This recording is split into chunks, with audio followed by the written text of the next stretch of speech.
Okay, lovely to be with you again. I'm sorry it's been quite some time, 3 weeks almost. Not quite sure where the time goes. Anyway, this is Laurel Lindstrom speaking, welcoming you to the Sitting Comfortably podcast.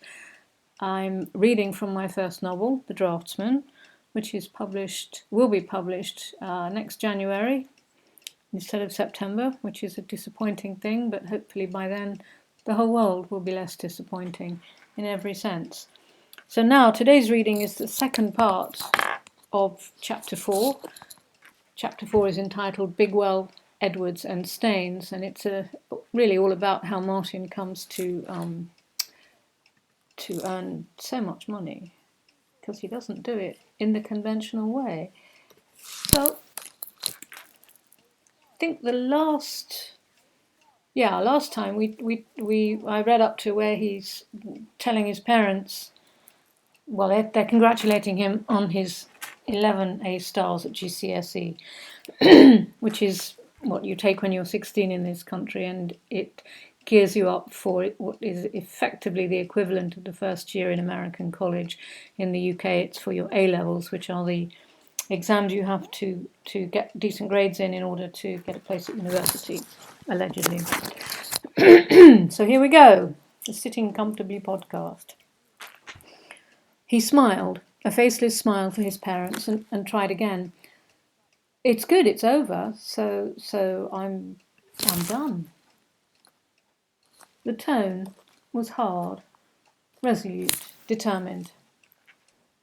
This was no query, and there was no search or request in his voice, nothing that sought their acceptance or their endorsement. It was fixed. His mother turned to face him, sighed and dried her hands, quietly, thoroughly, right down to the gaps between her sterile, touchless fingers. Turning slightly to reach for her cigarettes, and with a quick glance at her husband, she asked Martin, "So what's next? What do you want to do now?" He glimpsed that glorious, open vista of nothingness. Nothingness he could fill with more nothingness. He sat down at the kitchen table, and with his hands flat, fingers spread firm and straight in front of him, leant slightly forward and said from behind his hair, "I'm going to get a job in an office, be part of the proletariat. I want to labour and toil and be useful and not have to think about anything." His father was angry and proud and speechless all at once. He had no lecture at the ready, no nugget from Lenin or Marx, no droning on about the abased and downtrodden and the backwardness of capitalism. He offered only silence and incomprehension and annoyance, his wordless mouth working, his head wobbling from side to side.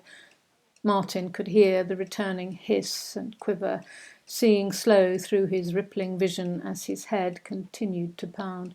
He tried combat, adding loudly, "I've just had enough of school. I don't want to do it any more. I know what it is, and I've had enough. I'm done.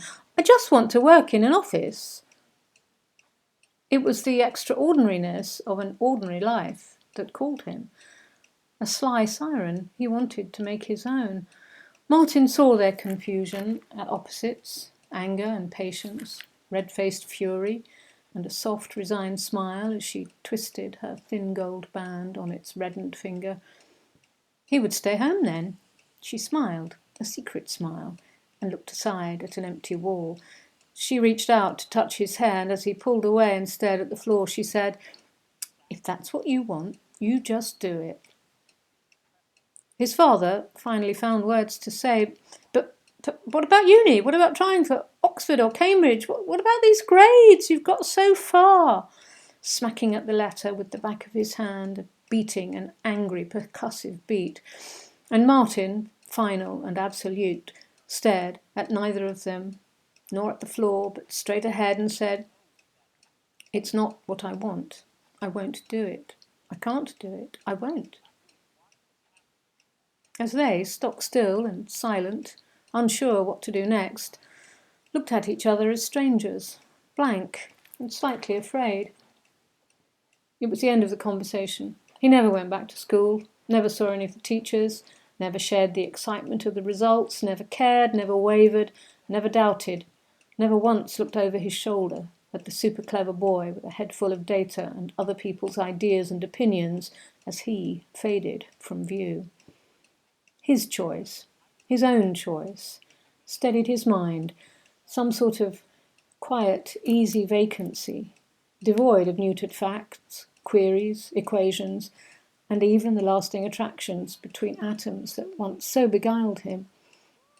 His decision blurted out of nowhere, an action put to no particular thought made quiet the distant rising road, and he saw in shadows a void of silence as it stretched and beckoned ahead, tempting and inviting, so comforting, so other, so softly grey in anticipation, a tangible, gained. And as they too turned away and the white noise started to recede, the radio spat into the air black and white crackles that in his anticipation he did not hear. Looking for a job had been novel. The thrill of reading through the situation's vacant ads in the paper, he had wondered how long it would be before they would all disappear from print. Classifieds, display ads, news, features, telelistings, all of it. It should be soon burning holes and craters across the internet to reside online. His mother had sat, duty-bound, in anticipation beside him, wondering and smoking, wondering and waiting, watching him circle any ad with a certain, distant and invisible word. Martin's twitching fingers in his hair and grasping at the pencil to make another circle and put it down again. She sees him as an extension, a still unbroken connection she's allowed to the control. Excuse me. You are the one. And you cough a little and watch and wonder what's in that head of his, what's he thinking, what sits in the dark of the churn and simmer behind that tiny smile, that hint of darkening down on your boy's cheek. You notice he's humming slightly. You never noticed humming before. Should you reach out to him? Try again? You sit still, waiting, wondering, and you understand that he will not, cannot, back off from his course. You don't really care. It will keep him close, close in your orbit.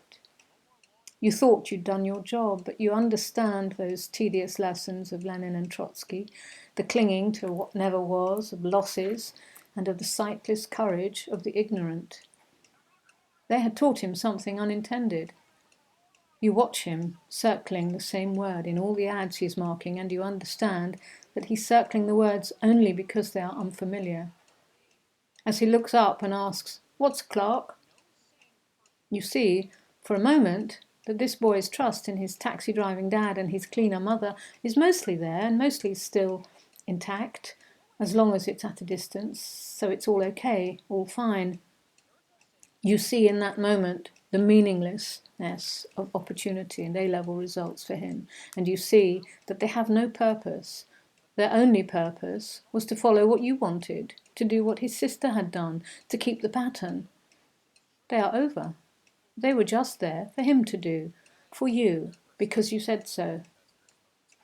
You understand that he went along the path, following your instructions and expectations, doing as he was told, as he was told. Now he is moving on, away from the tortuous, unsteady push-pull of every thought, every fact, every moment that his brain has been tick-tick-tocking for. But perhaps not away from you, though you know better. You have to answer. You have to leave this moment, this brief glimmering glimpse, this narrow window of fleeting affection. I think it's like a helper. Dog's body, you know, the person who makes the tea and opens the post in an office or a shop, maybe. And as Martin stares back, clickety-clack, you understand any vague ambition you might have had for him is meaningless, and that he seeks something else for the inside of his head, for his life. No decisions, no expectations, no questions. Only the simple motivation to open the envelopes of letters that are not addressed to him. A proletariat drone with no mind of his own, just emptiness and no choices. The lessons of Lenin and Marx. You've done your duty, and it is what it is. He is no longer yours. He reads to you. An entry-level vacancy has arisen for an office clerk in our busy drafting office. Main duties, general office tasks, managing the post, copying, scanning, archiving, and liaising with internal staff. Opportunities for advancement. You offer him another cup of tea and another chocolate digestive as he starts to write. Dear Sir. At the job interview, anxious on the chair, Martin Cox was fidgety and faux smiling, twitchy little grins, his eyes alternately staring at the business face across the divide and then down to the floor. He turned his head away completely to consider answers to the questions, counting the ridges in the elaborate skirting boards, the curves in each square of shiny anaglypta on the walls. His hair, flopping as the questions and answers went back and forth, was much pulled back. Bill Edwards, middle-aged, sandy-coloured, and to Martin faceless, was a lifetime away on the other side of the desk. He observed that, "You're very young, you know. How can I be sure you won't just do this job for the rest of the summer and then bugger off with your 11A stars to uni?" Martin, suddenly concerned and sincere, needed to explain to reassure, "I have to do this job for the rest of my life. It's going to be what I do. I want a simple job, a good job, a job I can do well. I can't go back to school. It isn't good for me. I have to have this job. Let me try. I promise I'll stay." Bill Edwards looked down at the list of Stella GCSEs and back to the blue jeans and t-shirt, the overlong slick of shiny black hair, the fidgeting, the intense glacial glaze. Then he looked at the pile of also-ran applications. They were all reasonable, at the least, even a few graduates in the mix. Yet, are any of them likely to have this watchful intensity, the stare, the honest open eyes, the peculiar need, radiating almost tidal to reach out to him, this depth of commitment, this passion? There was no other decision he could make, or even consider. And so it was that Martin Cox joined Bigwell, Edwards and Staines as an entry-level clerk. He caught the 93 bus every morning from Morden to Putney Bridge and daily counted the bus stops, the people who got on and off and where, the number of men, women, black, brown, grey, white, the school uniforms, the frail, fragile and injured souls at each stop, and how many seats was that on between the stops? He counted the number of green spaces they passed and the number of traffic lights that were green, or that brought the bus to a halt because they were red. And then, when he walked to the office, stepping over pavement cracks, broken gutters and drains, counting their lines and manholes, round and square, he could vary the route daily for an infinity of numbers and calculations. He stored the accumulated numbers he constructed into complex equations and geometric figures. They sat still and neat and tidy in his head until he arrived at the office, where they faded amidst the trivia of others and their senseless tangles, the links and chains of worlds he was passing through but did not inhabit. They good-morninged each other and sometimes said good night, or the occasional "Have a good weekend, Martin," but little else. Martin was very happy that his colleagues ignored him pretty much completely, and that he could be anonymous, faceless. It seemed to him that they spoke to him only in monosyllables, except when they gave him instructions for tracing, or asked for tea and coffee, or told him to book taxis for clients, or hang up their coats. The office had a view of the river, but he never looked at it as it slid slowly away towards some distant unknown. He always looked down at the floor when moving about the office, holding back his hair, head in hand. The floor was unchanging, and the number of carpet tiles and right angles was always the same, the table legs lined up undisturbed along the floor. Between the office desks and the wide windows with the river beyond, they stood guard, singular and unvarying. It's nearly 15 minutes that I've been reading, so we will call a halt to this part of chapter 4 in the interests of your ears and your attention span. I will be back again with the second part of chapter 4 or no, the third part of chapter 4. And I really hope you've enjoyed listening and look forward to welcoming you back again to the Sitting Comfortably podcast. Bye bye.